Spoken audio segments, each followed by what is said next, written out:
श्री परमात्मने नमः। अथ श्रीमद्भगवद्गीता अथ चतुर्थोऽध्यायः। ज्ञानकर्म संन्यासयोगः। श्रीभगवानुवाच इमौ विवस्वते योगं प्रोक्तवानहमव्ययम्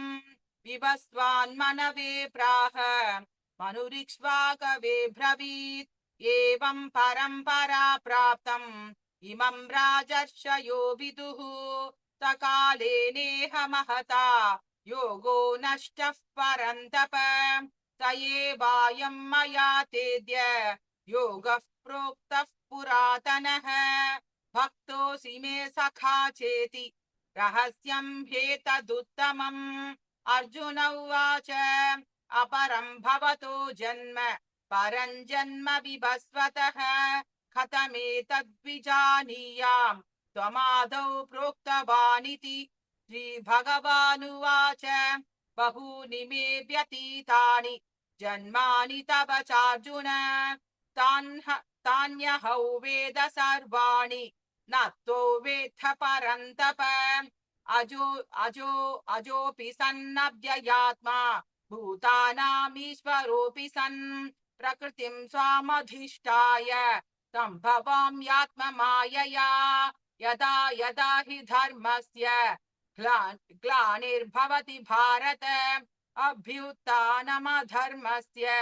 तदात्मानं सृजाम्यहम् परित्राणाय साधूनां विनाशाय च दुष्कृतां धर्म संस्थापनार्थाय सम्भवामि युगे युगे जन्म कर्म च मे दिव्यम् ये वै यो वेत्ति तत्त्वतः त्यक्त्वा देहं पुनर्जन्म नैति मामेति सोऽर्जुन वीतरागभयक्रोधाः मन्मया मामुपाश्रिताः बहवो ज्ञानतपसा पूता मद्भावमागताः ये यथा मां प्रपद्यन्ते तांस्तथैव भजाम्यहम् मम वर्त्मानुवर्तन्ते मनुष्याः पार्थ सर्वशः काङ्क्षन्तः कर्मणां सिद्धिं यजन्त इह देवताः क्षिप्रं हि मानुषे लोके सिद्धिर्भवति कर्मजा चातुर्वर्ण्यं मया सृष्टं गुणकर्म विभागशः तस्य कर्तारमपि मां सिद्ध्यः कर्तारमव्ययम् न मां कर्माणि लिम्पन्ति न मे कर्म फले स्पृहा इति मायोऽभिजानाति कर्मभिर्न स बध्यते एवं ज्ञात्वा कृतं कर्म पूर्वैरपि मुमुक्षुभिः कुरु कर्मैव तस्मात् त्वं पूर्वैः पूर्वतरं कृतं किं कर्म किमकर्मेति कवयोऽप्यत्र मोहिताः तत्ते कर्म प्रवक्ष्यामि यज्ञात्वा मोक्ष्यसे शुभात् कर्मणो ह्यपि बोद्धव्यं च विकर्मणः अकर्मणश्च बोद्धव्यं गहना कर्मणो गतिः कर्मण्य कर्म यः पश्येत् अकर्मणि च कर्म यः स बुद्धिमान् मनुष्येषु स युक्तः कृत्स्न कर्म कृत् यस्य सर्वसमारम्भाः कामसङ्कल्पवर्जिताः ज्ञानाग्निदग्धकर्माणं तमाहुः पण्डितं बुधाः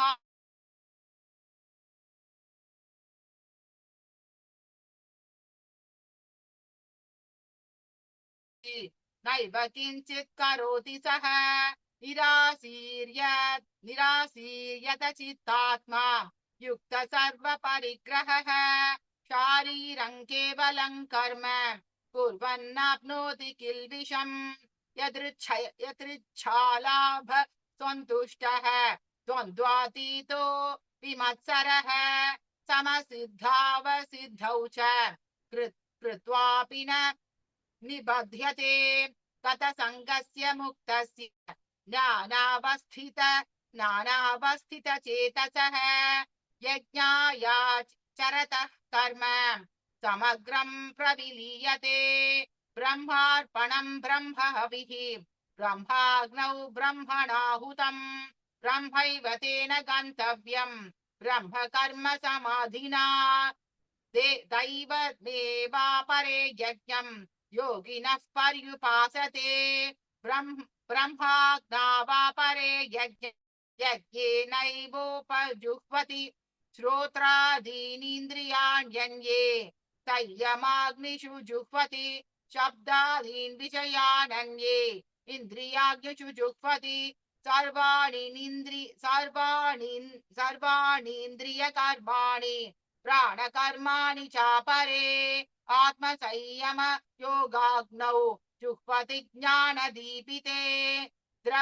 द्रव्ययज्ञास्तपो यज्ञाः योगयज्ञास्तथा परे स्वाध्यायज्ञानयज्ञाश्च तत तत यतयः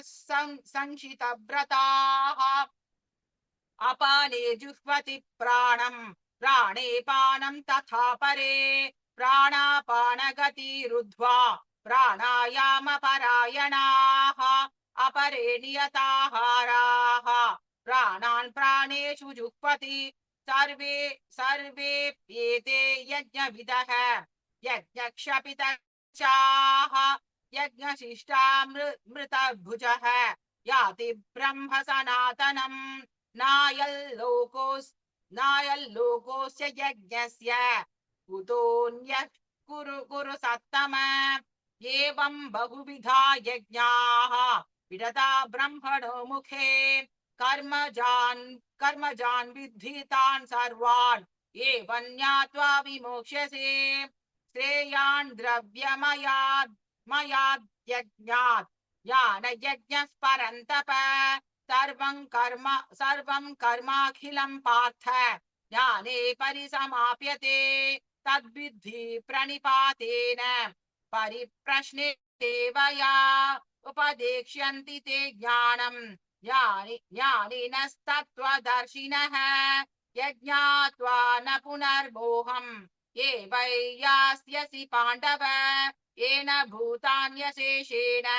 द्रक्ष्यस्यात्मन्यथो मयि अपि चेदसि पापेभ्यः सर्वेभ्यः पापकृत्तमः सर्वज्ञानप्लवेनैव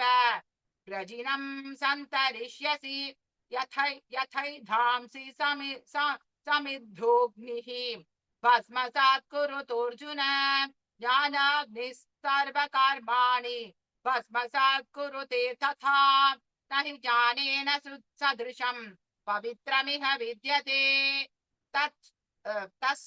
तत्स्वाध्यै योगसंसिद्धः कालेनात्मनि विन्दति श्रद्धावाल्लभते तत्परः यतेन्द्रियः ज्ञानं लब्ध्वा परां शान्तिम् अचिरेणाधिगच्छति अज्ञश्चाश्रद्दधानश्च संशयात्मा विनश्यति नायल्लोकोऽस्ति न परः न सुखं संशयात्मनः योगसंन्यस्तकर्माणं ज्ञानसन्न संशयम् आत्मवन्तन्न कर्माणि निबध्नन्ति धनञ्जय तस्मात् ज्ञानसम्भूतम् कृत्स्नज्ञानासिनात्मनः चित्त्वैनं संशययोगम् अतिष्ठोत्तिष्ठ भारत ॐ तत्सदिति श्रीमद्भगवद्गीतासु उपनिषत्सु ब्रह्मविद्यायां योगशास्त्रे श्रीकृष्णार्जुनसंवादे ज्ञानकर्मसन्न्यासयोगो नाम चतुर्थोऽध्यायः ॐ तत्सत् ॐ श्रीपरमात्मने नमः अथ पञ्चमोऽध्यायः कर्मसन्न्यासयोगः अर्जुन उवाच सन्न्यासं कर्मणां कृष्ण मुनर्योगं च संशसि यच्छ्रेययतयोरेकं तन्मे ब्रूहि सुनिश्चितम् श्रीभगवानुवाच सन्न्यासः कर्मयोगश्च निःश्रेयसकरावुभौ तयोस्तु कर्मसन्न्यासात् कर्मयोगो विशिष्यते येयस्य नित्यसंन्यासी यो न द्वेषि न काङ्क्षति निर्द्वन्द्वो हि महाबाहो सुखं बन्धात् प्रमुच्यते साङ्ख्ययोगौ पृथक् बालाः प्रवदन्ति न पण्डिताः एकमप्यस्थितः सम्यक् उभयोर्विन्दते फलम् यत्साङ्ख्यैः प्राप्यते स्थानम् तद्योगैरपि गम्यते एकं साङ्ख्यं च योगं च यः पश्यति स पश्यति संन्यासस्तु महाबाहो दुःखमाप्तुमयोगतः योगयुक्तो मुनिर्ब्रह्म न चिरेणाधिगच्छति योगयुक्तो विशुद्धात्मा विजितात्मा जितेन्द्रियः सर्वभूतात्मा भूतात्मा कुर्वन्नपि न लिप्यते नैव किञ्चित् करोमीति युक्तो तन्येत तत्त्ववित् पश्यन् शृण्वन् स्पृशन् जिघ्रन् अश्नन् गच्छन् स्वपन् श्वसन् प्रलपन् विसृजन् गृह्णन् उन्मिषन् निमिषन्नपि इन्द्रियाणीन्द्रियार्थेषु वर्तन्त इति धारयन्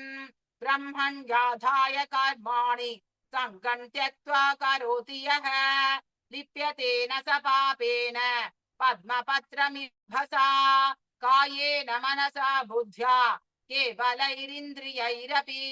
योगिनः कर्म कुर्वन्ति सङ्गं त्यक्त्वात्मशुद्धये युक्तः कर्मफलं त्यक्त्वा शान्तिमाप्नोति नैष्ठिकीम् अयुक्तः कामकारेण फले सक्तो निबध्यते सर्वकर्माणि मनसा सन्न्यस्यास्ते सुखौ वशी नवद्वारे पुरे देहि नैव कुर्वन्न कारयन् न कर्तृत्वा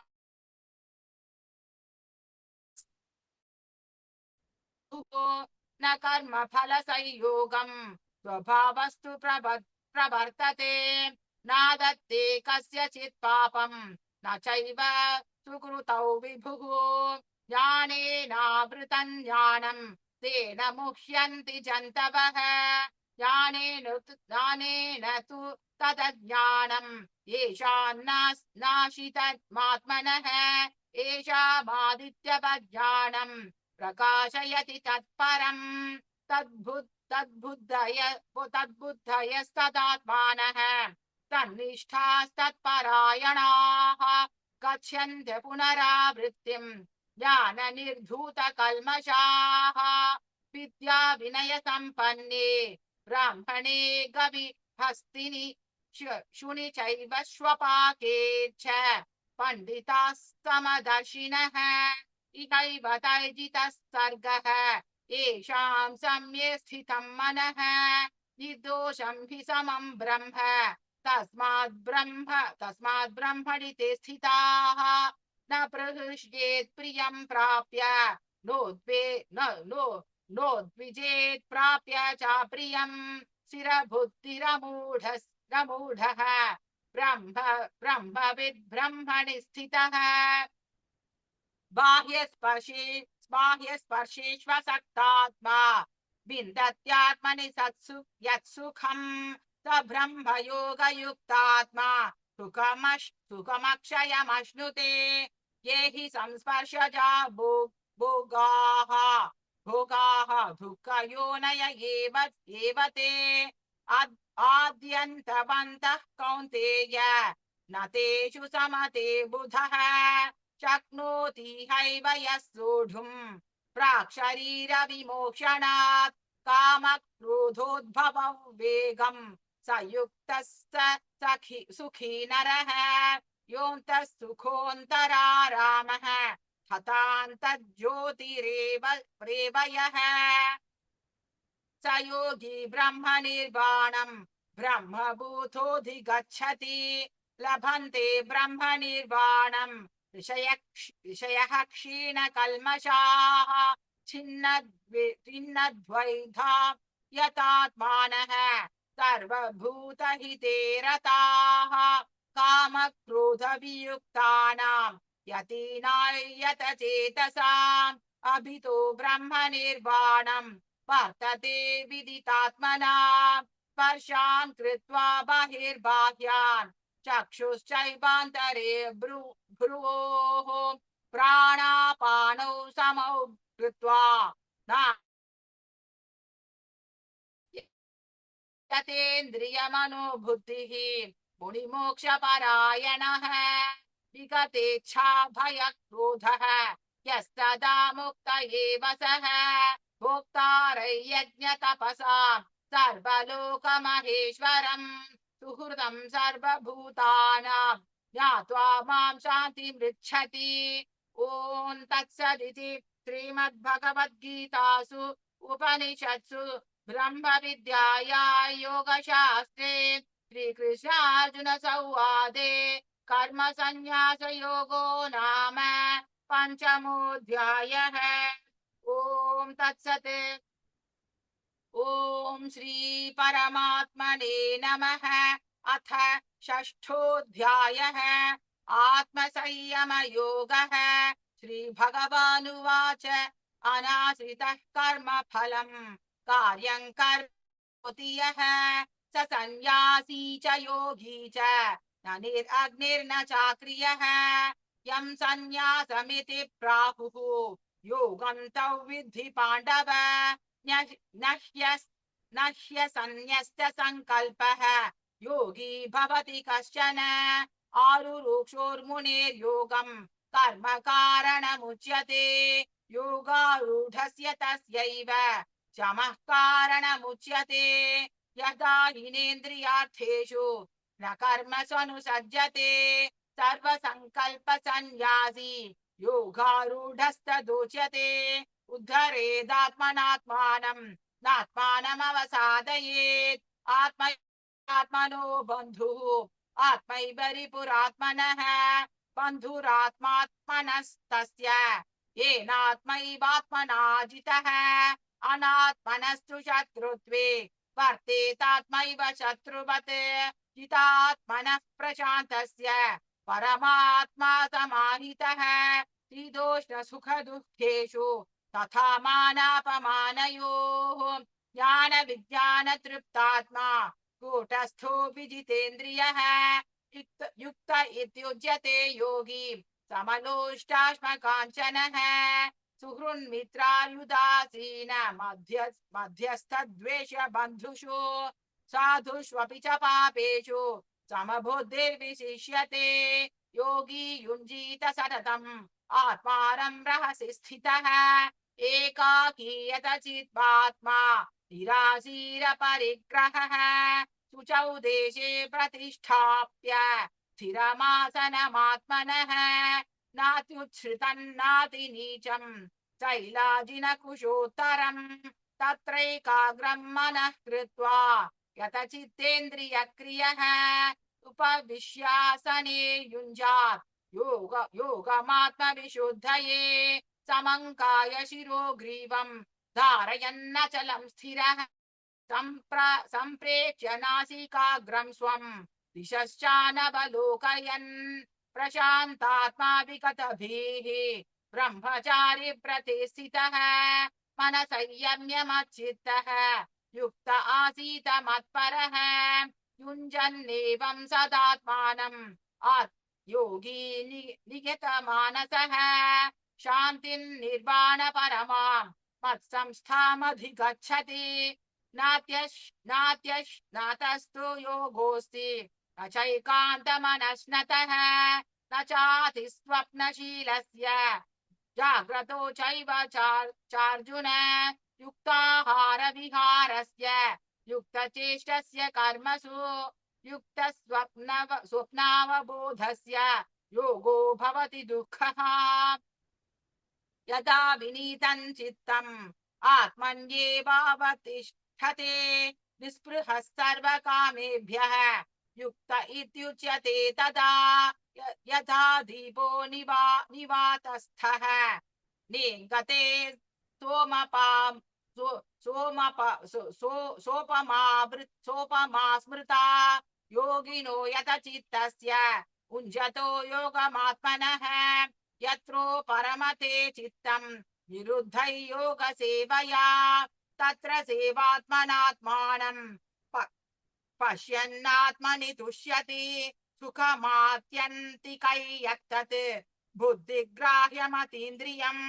वेत्ति यत्र न चैवायम् स्थितश्चलति तत्त्वतः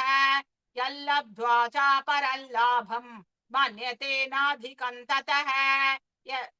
यस्मिन् स्थितो न दुःखेन गुरुणापि विचाल्यते तौ विद्या दुःख संयोग वियोग संगीतम् स निश्चयेन योक्तव्यः योगो निर्विण्ण चेतसा संकल्प प्रभवान् कामान् त्यक्त्वा सर्वान् शेषतः मनसैवेन्द्रियग्रामम् विनियम्य समन्ततः शनैः शनैरुपरमेत् बुद्ध्या धृतिगृहीतया आत्मसंस्थं मनः कृत्वा न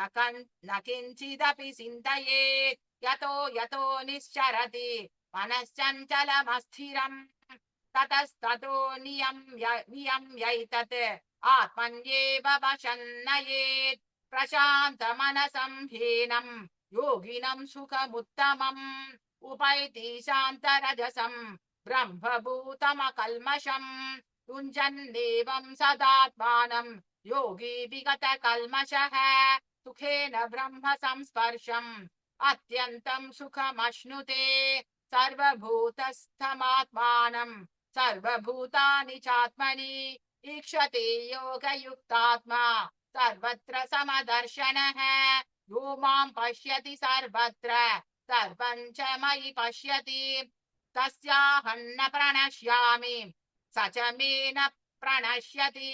सर्वभूतस्थितै यो मां भजत्येकत्वमास्थितः सर्वथा वर्तमानोऽपि स योगी मयि वर्तते आत्मौपम्येन सर्वत्र समं पश्यति अर्जुन सुखौ वा यदि वा दुःखं स योगी परमो मतः अर्जुन उवाच यो यै योगस्त्वया प्रोक्तः काम्येन मधुसूदन तस्याहं न पश्यामि चञ्चलत्वस्थितिं स्थिरां चञ्चलं हि मनः कृष्ण प्रमाथि बलवदृढम् तस्याहं निग्रहं मन्ये वायोरिव सुदुष्करम् श्रीभगवानुवाच असंशयं महाबाहो मनो दुर्निग्रहं चलम् अभ्यासेन तु कौन्तेय वैरागेण च गृह्यते असंयतात्मना योगः दुष्प्राप्य इति मे मतिः पश्यात्मना तु यतता शक्यो वाप्तुमुपायतः अर्जुन उवाच अयति श्रद्धयोपेतः योगाचलितमानसः अप्राप्य योगसंसिद्धिं कां गतिं कृष्ण गच्छति कच्चिन्नो भयविभ्रष्टः छिन्नाभ्रमिव नश्यति अप्रतिष्ठो महाबाहो विमूढो ब्रह्मणः पथि एतन्मे संशयं कृष्ण छेतुमर्हस्य शेषतः त्वदन्यः संशयस्यास्य चेता न शुपपद्यते श्रीभगवानुवाच पार्थ नैवेह नामुत्र विनाशस्तस्य विद्यते न हि कल्याणकृत् कश्चित् दुर्गतिं तात गच्छति प्राप्य पुण्यकृतान् लोकान् उषित्वा शाश्वतिः समाः कुजिनान् श्रीमताङ्गेः योगभ्रष्टोऽभिजायते अथवा योगिनामेव कुले भवति धीमताम् एतद्भिदुर्लभतरम् लोके जन्म यदीदृशम् तत्र तं बुद्धियै योगम् लभते पौर्वदेहिकम् यतते च ततो भूयः संसिद्धौ कुरु नन्दन पूर्वाभ्यासेन तेनैव क्रियते ह्यवशोऽपि सः जिज्ञासुरपि योगस्य शब्द ब्रह्मादिवर्तते प्रयत्नाद्यतमानस्तु योगी संशुद्ध किल्बिषः अनेक जन्म संशुद्धः ततो याति परां गतिम् तपस्विभ्योऽधिको योगी ज्ञानिभ्योऽपि मतोऽधिकः कर्मिभ्यश्चाधिको योगी तस्माद् योगी भवार्जुन योगिनामपि सर्वेषां मद्गतेनान्तरात्मना श्रद्धावान् भजते यो मां तमे युक्ततमो मतः। ॐ तत्सदिति श्रीमद्भगवद्गीतासु उपनिषत्सु ब्रह्मविद्याया योगशास्त्रे श्रीकृष्णार्जुन संवादे आत्मसंयमयोगो नाम षष्ठोऽध्यायः। ॐ तत्सत्।